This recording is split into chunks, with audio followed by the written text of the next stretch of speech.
میخوایم بعضی از مطالب رو خدمت حضار تقدیم نماییم. شما موقعی که میخواید خوشنودی یک نفر را به دست بیارید و رضایت او را جلب نمایید، مهم است که نسبت به اون آشنایی کامل داشته باشید. شما اگر میخواید رضایت یک نفر را جلب کنید و ندانید که پسند اون و ناپسند اون چی می باشد، نمیتونید رضایت او رو به دست بیارید. یک مثالی برای افهام و تفهیم میخوام عرض نمایم. شما میخواید یک نفر رو خوشحال بسازید و نمیدونید که اون چی چیزی رو میپسنده و از چه چیز اجتناب میورزد و از چه چیز دوری میجوید، نمیتونید رضایت او رو به دست بیارید. شما یک روز کامل زحمت میکشید، پشتکاری از خودتون نشون میدید، یک چیز شیرین برای او درست میکنید، ولی در اصل او شیرینی نیاز نداره، علاقه به شیرینی نداره، شیرینی برای او ضرر داره. این کل زحمت‌های شما به باد میره.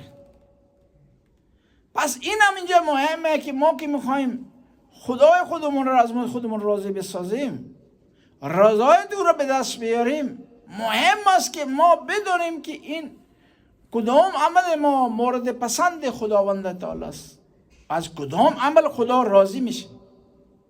پس مهمه که ما شناخت از در مورد پروردگارمون داشته باشیم و همچنین باید بدونیم که این معرفت خداوند مراحلی داره، درجاتی داره، منازلی داره.